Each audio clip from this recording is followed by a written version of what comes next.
Hello students, कैसे हैं आप सब। आई होप आप सब अच्छे होंगे। आईसीटी वर्चुअल क्लासरूम में आप सबका स्वागत है। मैं विकास। बच्चों क्लास 10th का मैथ्स हम करेंगे और चैप्टर है बच्चों आपका जो मैथमेटिक्स का पिछले साल का पेपर है वो सॉल्व करेंगे। यहाँ पे हम प्रीवियस ईयर्स क्वेश्चन पेपर 2025 का आप देख सकते हैं। पिछले सेशंस में कुछ क्वेश्चंस हमने किए थे, सारे इंस्ट्रक्शंस हमने यहाँ पे रीड किए हैं, समझे हैं। तो अब देखिए, जो क्वेश्चंस हम कंटिन्यू कर रहे थे वहीं से करेंगे। आई थिंक आपने यहाँ तक कर लिया था, ठीक है। ये क्वेश्चन नंबर 5 तक हमने कर लिया था। ये सब 1-1 मार्क्स के हैं। ऑब्जेक्टिव आपने मल्टीपल चॉइस क्वेश्चंस कर लिए थे। ऑब्जेक्टिव क्वेश्चंस जो होते हैं, अब ये सब्जेक्टिव क्वेश्चंस हैं 1 मार्क्स के। और क्वेश्चन नंबर 6 से आप रीड करेंगे 1 बाय 1, फटाफट ये सारे क्वेश्चंस सॉल्व कर लेंगे। क्या बोला गया है? बिंदु 5, 12, एक पॉइंट है बिंदु 5, 12, उससे कि मूल बिंदु से दूरी ज्ञात कीजिए। मूल बिंदु क्या होता है बच्चों? ओरिजिन होता है। ओरिजिन मतलब ये है आपका कार्टेशियन प्लेन। क्या बोलते हैं इसको? Cartesian plane. X axis, Y axis, ठीक है। ये एक्स डैश हो गया क्योंकि नेगेटिव होता है यहाँ पे, ये वाई डैश हो गया। तो ये जो है ना, जहाँ पे एक्स एक्सिस और वाई एक्सिस मिलते हैं, इसको बोलते हैं हम मूल बिंदु या फिर ओरिजिन। पता होगा ये तो आपको। तो ओरिजिन पे आपके एक्स एक्सिस और वाई एक्सिस दोनों क्या होते हैं? दोनों की वैल्यू 0 होती है। तो इसीलिए इस ओरिजिन से जो आपका ये पॉइंट है, इसका डिस्टेंस बताना है। अब डिस्टेंस फॉर्मूला तो सबको आता होगा, बहुत इजी है। दूरी सूत्र लगाइए और फटाफट इसको सॉल्व कर लीजिए और बताएंगे आप क्या आंसर है इसका।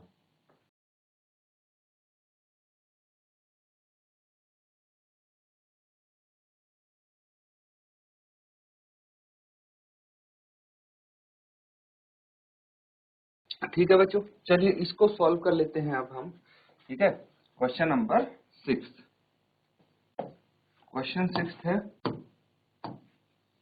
यहाँ पे आपको क्या दिया है? 2 पॉइंट्स दिए हैं। तो ओरिजिन दिया है जो 0, 0 होगा, एंड एक है आपका 5, 12, 5, 12, है कि नहीं? ये फिर से कंफर्म कर लेते हैं। ये पॉइंट है 5, 12 और इसका ओरिजिन से डिस्टेंस निकालना है। तो हम क्या करते हैं, यहाँ पे हमें चाहिए होता है x1 कितना है? 0, ठीक है। और y1 कितना है? ये भी 0 है। x2 कितना है? 5 है। y2 कितना है? 12 है, ठीक है। अब डिस्टेंस डिस्टेंस क्या हो जाएगा? डिस्टेंस फॉर्मूला यूज करेंगे √x2 माइनस x1 का square plus y2 minus y1 का स्क्वायर, ठीक है। ये इसका डिस्टेंस फॉर्मूला होता है। यहाँ पे वैल्यूज रख के आप आंसर निकाल लेंगे। कितना आ जाएगा? x2 कितना है? 5 है।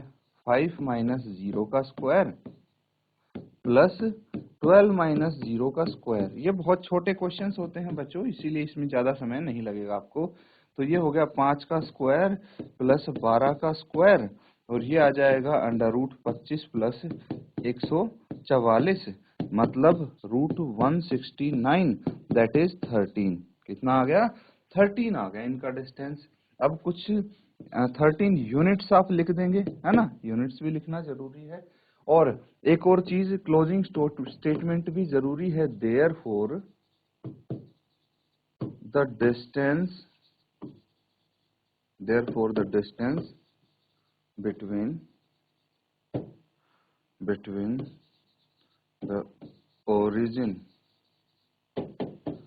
And 512 is 13 units. लास्ट में ये स्टेटमेंट लिख देंगे तो अच्छे से आपका आंसर्स भी यहाँ पे लिखा जाएगा, नोट हो जाएगा, और इसमें आपको अच्छे मार्क्स मिलेंगे। इसीलिए क्वेश्चन को जब करो तो प्रॉपरली आपको उसको करना होता है। गिवन लिखना होता है, सॉल्यूशन उसका प्रॉपर पूरा लिखना होता है विद फॉर्मूला, और उसके बाद क्लोजिंग स्टेटमेंट देनी होती है। समझ में आया है? इसको नोट कर लेंगे आप।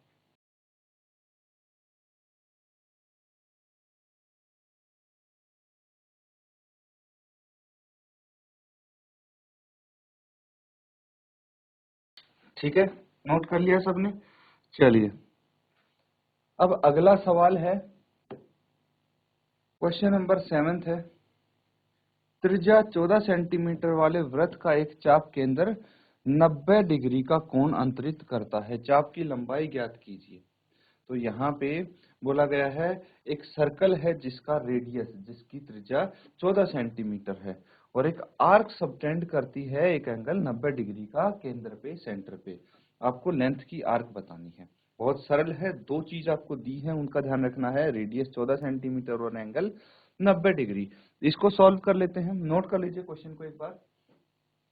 ठीक है, समझ में आया क्वेश्चन? अब इसको सॉल्व कर लेंगे। क्या दिया है,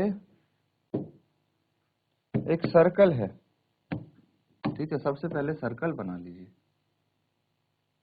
अब क्या बोला गया है, ये जो सर्कल है इसका रेडियस है आपके पास 14 सेंटीमीटर, ठीक है, 14 सेंटीमीटर। और ये जो आर्क है ना, ये सेंटर पे 90 डिग्री का कोण बनाती है। तो आपको इस आर्क की लंबाई बतानी है, लेंथ ऑफ आर्क। ये समझ में आ गया? अब इसको सॉल्यूशन करते हैं। क्वेश्चन नंबर 7, तो radius of circle is equal to 14 centimetre लिखना है। Angle subtended by the arc at centre 90 degree. ये हो गया। अब हमें निकालना क्या है वो लिख लेंगे। अब जो निकालना, ये तो दो चीज गिवन है, अब निकालना है length of the arc. Arc की लंबाई L से डिनोट कर दीजिए इसको। कितनी आ जाएगी आर्क की लंबाई, लेंथ ऑफ द आर्क? ये हो जाएगी बच्चों थीटा बाय 360। ये जो एंगल है ना, यही हमारा थीटा है, थीटा बाय 360 इंटू 2πr। ये फॉर्मूला तो आपने देखा ही होगा। तो क्या होता है, देखिए सर्कल का जो सर्कमफेरेंस होता है उसका फॉर्मूला होता है 2πr।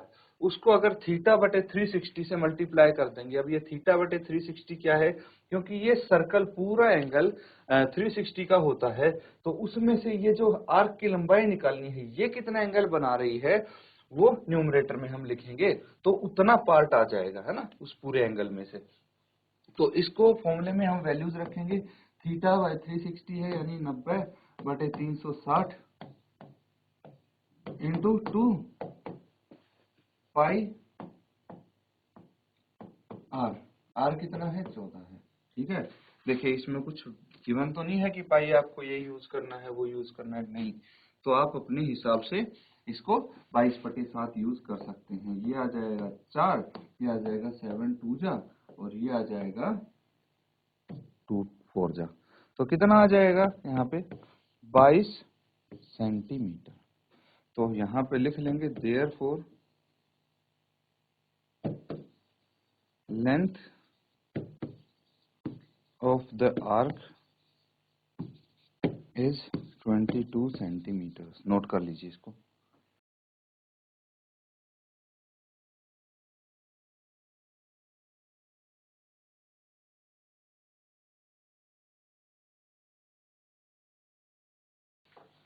ठीक है, नोट कर लिया सबने। अब अगला सवाल देखिए, नेक्स्ट क्वेश्चन क्या है हमारा, 6 7 दोनों हो गए ना। क्वेश्चन नंबर 8 ये है,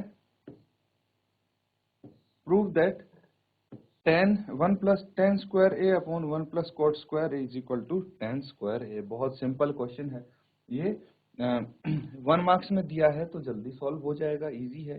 तो यहाँ पे क्या करना है, देखिए लेफ्ट हैंड साइड आपको ले लेनी है और उसको सॉल्व करते जाना है।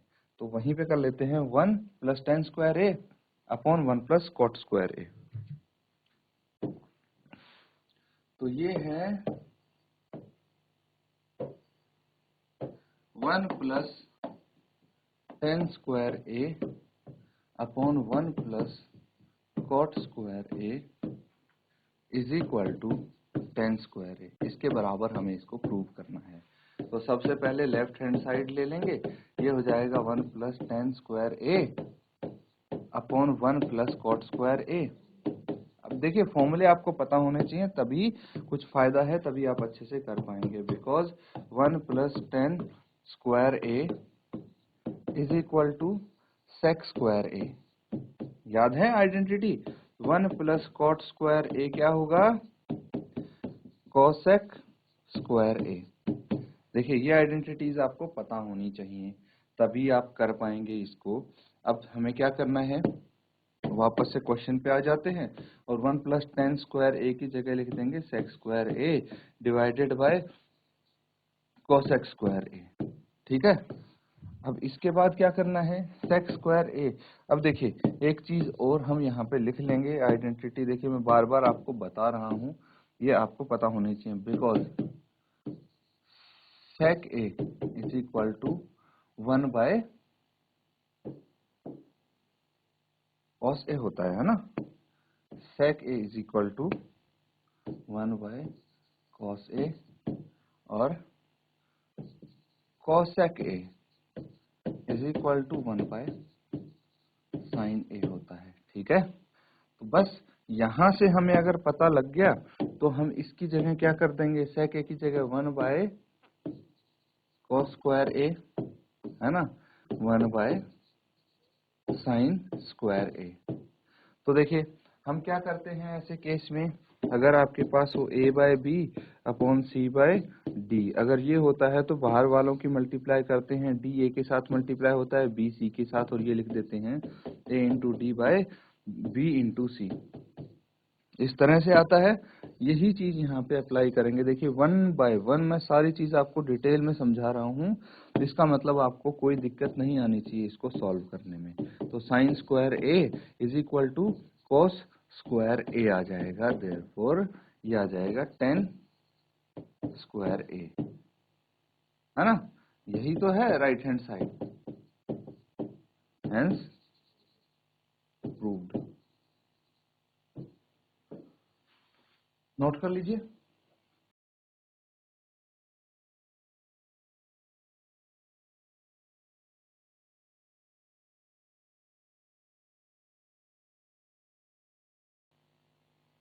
ठीक है, नोट कर लिया बच्चों।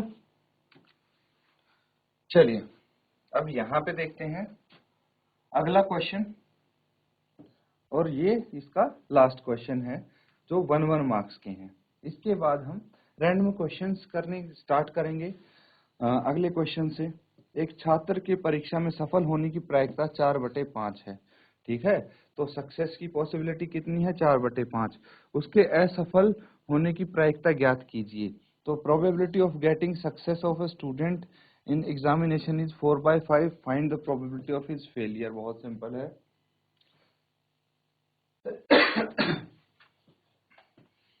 4/5 है ना, तो यहां पे लिखेंगे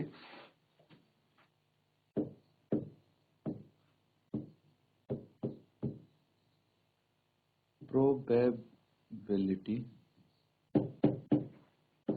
of a student getting success, इसको हम बोल देते हैं प्रोबेबिलिटी ऑफ एन इवेंट, 4/5। ठीक है, अगर हमें निकालनी है प्रोबेबिलिटी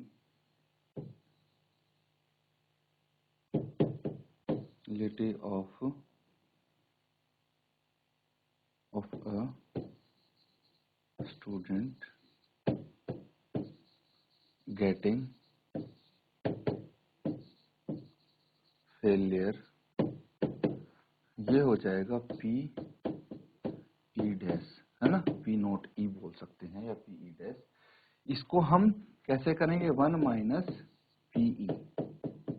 भाई दोनों का जो सम है, probability of success and probability of failure, ये तो 1 होता है दोनों का सम। तो मैं 1 में से अगर प्रोबेबिलिटी ऑफ गेटिंग सक्सेस घटा दूंगा तो ये प्रोबेबिलिटी ऑफ फेलियर आ जाएगा। कितना आ जाएगा? 5 एलसीएम है, 5 - 4 इज इक्वल टू 1/5। ये हो जाएगी प्रोबेबिलिटी ऑफ फेलियर। नोट कर लेंगे।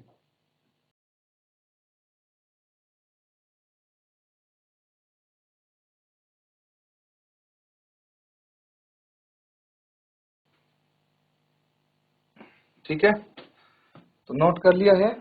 अब देखिए यहाँ पे हमें पता है कि 1 मार्क्स वाले क्वेश्चन किस तरह आते हैं। अब देखिए एनालिसिस करेंगे तो पिछले साल भी, उससे पिछले साल भी आपको प्रोबेबिलिटी का ही क्वेश्चन मिला था यहाँ पे। ठीक है, क्वेश्चन नंबर 9 मतलब 1 मार्क्स में एक क्वेश्चन प्रोबेबिलिटी का आया था और बेसिक कॉन्सेप्ट बेस्ड आया था। बिल्कुल छोटा सा क्वेश्चन जैसे ये था, ऐसा ही आया था।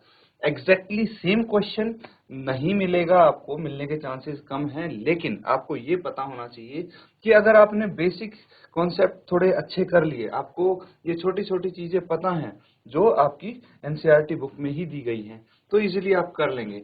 जैसे यहाँ भी पिछले साल एक प्रोबेबिलिटी ट्रिग्नोमेट्री से क्वेश्चन आया था, वो भी प्रूव करने का ही आया था, लेकिन डिट्टो सेम नहीं आया था, है ना। फॉर्मूला उसमें थोड़ा अलग यूज हो सकता है, बस इतना डिफरेंस आपको देखने को मिल सकता है। तो इस तरह से अलग अलग चैप्टर से आपको क्वेश्चन देखने को मिलेंगे और ये आपको सॉल्व करने हैं। जैसे यहाँ से भी आया था ये कोऑर्डिनेट ज्योमेट्री से, लेकिन अब यहाँ पे तो डिस्टेंस फॉर्मूला लगाना था, वहां पे सेक्शन फॉर्मूला लगाना था, इतना डिफरेंस है। तो थोड़ा थोड़ा डिफरेंस आपको देखने को मिल सकता है, कोई इसमें दिक्कत की बात नहीं है। तो अब देखिए हम चलते हैं 2 मार्क्स वाले, 2 अंक वाले सवालों पे, और ये हो जाता है आपका क्वेश्चन नंबर 10 है। क्वेश्चन नंबर 10 है, तो हम एक काम करते हैं, क्वेश्चन नंबर 10 को सॉल्व कर लेते हैं। एचसीएफ गिवन है आपका, एलसीएम गिवन है, आपको क्या बताना है भाई? एलसीएम फाइंड आउट करना है। तो इसका एचसीएफ गिवन है 2 नंबर्स का, और दोनों का एलसीएम फाइंड आउट करना है। 306 और 657 का एचसीएफ नो दिया है ना। तो चलिए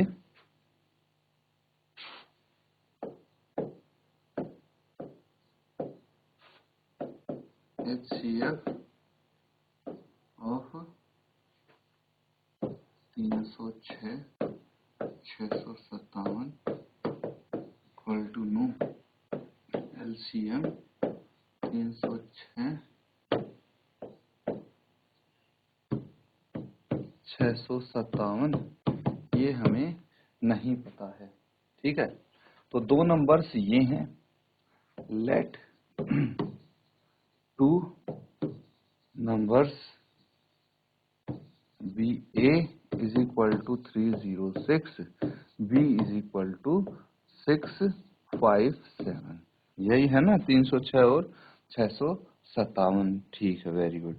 तो अब हम क्या करेंगे, हमें पता है कि product of HCF and LCM, HCF into LCM is equal to product of 2 numbers. 2 marks में है ना ये, तो इसको अगर आप नहीं भी लिखेंगे ये वाली लाइन तो भी चल जाएगा, लिख दिया तो भी कोई दिक्कत की बात नहीं है। एचसीएफ कितना है आपके पास? 9 है। एलसीएम तो हमें नहीं पता अभी। ठीक है, ये a इंटू बी हो जाएगा, a और b की वैल्यू यहाँ है, तो 9 into LCM is equal to, ये 9 को भी आप राइट हैंड साइड ले जा लिए, फटाफट आपका सॉल्यूशन आ जाएगा। ये हो जाएगा a कितना है? 306 इंटू बी कितना है? 657 बटे 9। अब इसमें से देखिए 306 भी 9 से डिवाइड हो रहा है, इसको कर लीजिए 9 से डिवाइड, तो 9 इंटू 3 हो गया 27, 9 तिया 27 हो गया, 3 बच गए, 9 चौके 36।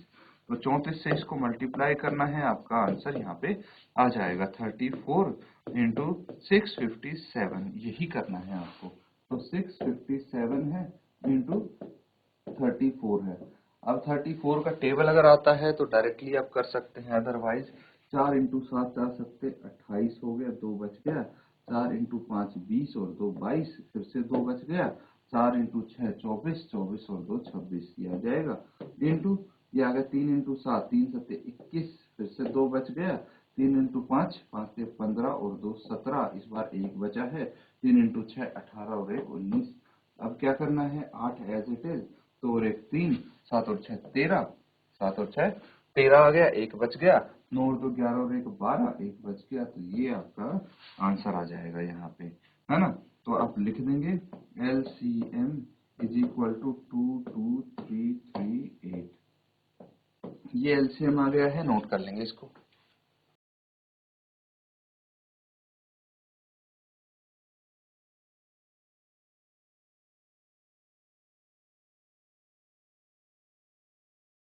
ठीक है बच्चों, नोट कर लिया सबने। अब चलिए देखिए, ये आपका काफी इंटरेस्टिंग क्वेश्चन है और ये लगभग आ ही जाता है आपके हर पेपर में। अब अलग अलग तरीके से आ जाता है, कभी आपसे पूछा जाता है कि भाई √2 को प्रूव करो ये इरेशनल है, कभी आपसे पूछ लेंगे √3 को प्रूव करो इरेशनल है, कभी आपको पूछ लेंगे अलग अलग नंबर्स देके, जैसे इस बार ही आपको पूछ लिया 6 + √2 एक इरेशनल नंबर है, इसको प्रूव करना है। तो ये बहुत कॉमन क्वेश्चन है और काफी बार आपने किया भी होगा, है ना। इसका स्टैंडर्ड आपका एक मेथड है, तो मैं आपको एक बता देता हूँ रफली, बहुत मुश्किल नहीं है ये। इसमें आपको क्या करना होता है, जैसे जिस भी नंबर को प्रूव करना हो उसको रख लीजिए a/b के बराबर, जहां पे a और b इंटीजर हैं और b 0 नहीं है ना। तो ये चीज हमने सीखी थी कि a b इंटीजर हैं, a and b are integers, b is not equal to 0। यहाँ पे p/q, p और q भी ले सकते हो, कोई दिक्कत नहीं है की बात है। a b ना लेके अगर p q कोई लेना चाहे तो भी ले सकते हो, बात एक ही है। अब क्या करेंगे हम, अब इसको थोड़ा सरल करेंगे और 6 को दूसरी तरफ लेके जाएंगे, तो ये आपका a/b -6 हो जाएगा यहाँ पे, है ना। दूसरी तरफ लेके जाएंगे तो साइन चेंज हो जाएगा, तो √2 is equal to b, LCM ले लेंगे तो ये आ जाएगा a - 6b। ठीक है, तो अब यहां से देखिए, जो हमारा a - 6b है upon b is rational number, rational number, क्योंकि ए बी ये क्या है, इंटीजर्स हैं।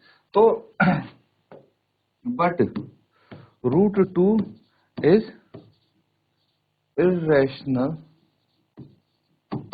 Irrational number. ठीक है, thus इट कॉन्ट्राडिक्ट्स